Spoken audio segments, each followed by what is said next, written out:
तो अभी मैं एक इन्फ्लुएंसर का एक वीडियो देख रहा था जिसमें वो ये कह रहे थे कि प्रॉब्लम इंडिया में इंश्योरेंस ना लेने की ये नहीं है कि वो प्रीमियम अफोर्ड नहीं कर सकते, बल्कि ये है कि उन्हें कभी ये महसूस ही नहीं होता कि उनके साथ लाइफ में कभी कुछ गलत हो सकता है, इसीलिए वो इंश्योरेंस को उतना प्रेफरेंस नहीं देते हैं। जबकि ये दोनों ही बातें गलत हैं। सच्चाई ये है कि कस्टमर्स को कभी ये बिलीव ही नहीं होता कि इंश्योरेंस कंपनी सच में उनके फेवर के लिए काम कर रही है, ना कि अपने प्रॉफिट के लिए। और कहीं ना कहीं इंश्योरेंस का जो मोटिव है, जो पर्पस है, वो यहाँ इंडिया में डिफीट भी हो चुका है। जितने भी इंश्योरेंस कंपनी है उनका प्राइमरी जो पर्पस है वो कस्टमर का प्रोटेक्शन नहीं है, बल्कि उनका प्रॉफिट मैक्सिमाइजेशन है। जबकि इंश्योरेंस का कॉन्सेप्ट जो है वो कहीं ना कहीं इन्वेंट हुआ था, जिसका मेन पर्पस था एक दूसरे की मदद। लेकिन ये पर्पस इंडिया में ऑलमोस्ट डिफीट हो चुका है। ठीक वैसे ही जैसे हम इंडियन प्रोडक्ट्स में देखते हैं कि भर भर के चीनी, आर्टिफिशियल कलर और बहुत सारे ऐसे प्रिजर्वेटिव होते हैं जो कि दूसरी कंट्रीज़ में टोटली बैन है। तो आज हम इसी बात पर चर्चा करने वाले हैं कि क्यों इंडिया में इंश्योरेंस का कॉन्सेप्ट ऑलमोस्ट फ्लॉप है और ये कैसे एक एजेंट और कस्टमर दोनों को रिफ्रेन करता है इंश्योरेंस लेने और बेच पाने से। तो देखो, अगर तुम भी इंश्योरेंस के एजेंट हो या कस्टमर हो तो ये वीडियो हो सकता है तुम्हारे काम का। फटाफट से वीडियो को लाइक कर देना। शुरू करते हैं आज के ज्ञान की बात। तो बात ये है कि इंश्योरेंस के ऊपर लोगों का ज़रा भी बिलीव नहीं रह गया। अब कारण ये है कि इंश्योरेंस लिए तो जा रहे हैं, बेचे जा रहे हैं, लेकिन वो कहीं ना कहीं सोशल प्रेशर के थ्रू, यानी कि किसी रिलेटिव ने अपने रिलेटिव को इंश्योरेंस बेच दिया इस तरीके से, या किसी पर्टिकुलर रीज़न से जब मैं बैंक जाता हूँ तो मेरे पीछे पड़ जाते हैं बैंकर्स और वो ज़बरदस्ती मुझे इंश्योरेंस देने की कोशिश करते हैं और somehow they manage to do it, है ना। बट खुद से कोई व्यक्ति इंश्योरेंस जाकर चलकर नहीं ले रहा है, खासकर इंडिया में। अब इसका मेन रीज़न ये है कि लोगों को इंश्योरेंस पर बिलीव ही नहीं है और साथ ही इंश्योरेंस को इन्वेस्टमेंट के संग जोड़ करके इतना महंगा कर दिया गया है कि इसकी अफोर्डेबिलिटी ऑलमोस्ट ख़त्म हो गई है। मतलब अगर आपको अपनी फैमिली के लिए 7 लाख रुपीज़ का इंश्योरेंस सिक्योर करना है, जो कि बहुत बड़ा अमाउंट नहीं है, तो आपको 1 लाख रुपये इन्वेस्ट करना पड़ेगा अगर आप लाइफ इंश्योरेंस लेते हैं।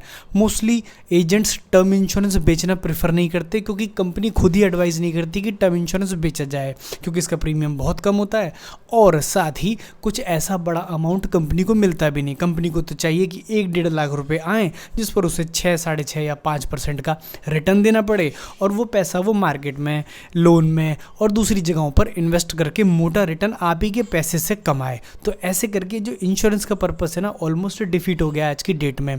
और जो अथॉरिटीज़ बैठी है ना, जैसे IRDA जिसको हम कहते हैं, ठीक है, वो सारी चीज़ें देखते हुए भी ऐसी पॉलिसीज़ को अप्रूव करती है। हर एक पॉलिसी, जो भी कॉन्सेप्ट कोई कंपनी बनाती है, वो IRDA से अप्रूव होने जाता है। तो जब IRDA इसे अप्रूव करती है तो वो इतने लो रिटर्न्स को, इतनी डिफ़िकल्ट टर्म्स एंड कंडीशंस को कैसे अलाउ कर देती है, सोचने वाली बात ये भी है।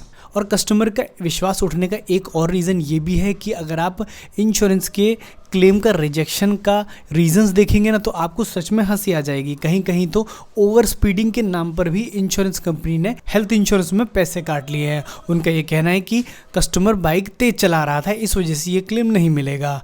इसी तरीके से और भी बहुत सारे तरीके, जैसे कि हॉस्पिटल में एडमिट होने वाला ये पर्टिकुलर डिजीज़ नहीं था, ये तो OPD के थ्रू भी ठीक किया जा सकता था। ऐसी वजह दे करके कस्टमर का क्लेम रिजेक्ट कर दिया जाता है। खासकर हेल्थ इंश्योरेंस में अगर देखें तो लगभग हर प्राइवेट कंपनी 60% से ऊपर क्लेम नहीं दे रही है। मतलब यानी कि अगर उसने 100 क्लेम रजिस्टर किए तो उसमें से 60-70 ही क्लेम पास की जाते हैं।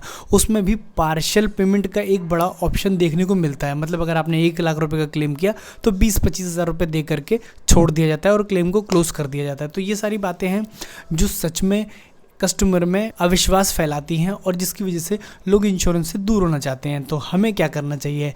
एज ए कस्टमर हमारा ये काम है कि जब भी हम कोई इंश्योरेंस पॉलिसी लेते हैं तो हम उसकी टर्म्स एंड कंडीशन को पढ़ें, समझें और समझ पाएँ कि क्या ये मेरी ज़रूरत को फुलफ़िल करता है। एक व्यक्ति है जो सबसे ज़्यादा ऑन काउंटर ड्रग्स प्रेफर करता है या OPDs में जाता है, तो ऐसे बंदे के लिए OPD वाला इंश्योरेंस लेना ज़्यादा इंपॉर्टेंट होगा रादर देन हॉस्पिटलाइजेशन वाले इंश्योरेंस के। साथ ही कंपनी हमेशा ट्राई करती है कि आपको लाइफ इंश्योरेंस सेल किया जाए, जिस पर कि आपको 5 से 5.5% तक का रिटर्न आता है, जबकि आप यही इससे ज़्यादा अच्छा रिटर्न मार्केट से, FD से और बहुत सारी स्कीम से भी कमा सकते हैं। तो ऐसे में हमें जब भी इन्वेस्ट करना है सोच समझकर ध्यान रखते हुए करना होता है।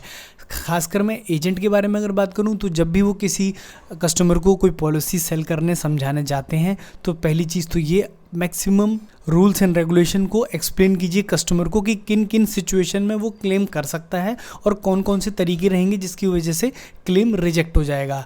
मोस्टली इंश्योरेंस एजेंट ना अपनी जिम्मेदारियों को फुलफिल नहीं करते, जिसकी वजह से भी कस्टमर पॉलिसी सरेंडर भी कर देते हैं। और साथ ही मैं इस वीडियो में कंपनियों से रिक्वेस्ट भी करना चाहूँगा कि जिन पॉलिसीज़ या प्लान्स को आप बना रहे हैं प्लीज़ उनमें कस्टमर सेंट्रिक यानी कि कस्टमर को बेनिफिट देने वाला मैक्सिमम प्लान बनाया जाए, ना कि प्रॉफिट अर्निंग के पर्पज़ से। और IRDAI को भी मैं ये कहूँगा कि आप इंश्योरेंस के प्लान्स को रेगुलेट कर रहे हैं, साथ में इनके प्रॉफिट्स को भी रेगुलेट कीजिए। इनके प्रॉफिट्स जो है ना इनके क्लेम सेटलमेंट से 4 गुना बढ़ते जा रहे हैं। एक कंपनी आज की डेट में 1000 से 500 करोड़ रुपए का प्रॉफिट अर्न कर रही है, जबकि इंश्योरेंस कभी भी प्रॉफिट अर्निंग कॉन्सेप्ट था ही नहीं। ये तो एक म्यूचुअल हेल्प का कॉन्सेप्ट था जिसे कि कॉमर्शियलाइज करके इतना डेंजरस बना दिया गया है कि आम आदमी आज इंश्योरेंस लेने से डर रहा है।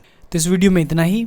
अपने सभी सुझाव और कमेंट्स के लिए हमें कमेंट सेक्शन में ज़रूर कमेंट करें और वीडियो अच्छा लगा हो तो इसे लाइक भी करें। Thank you so much.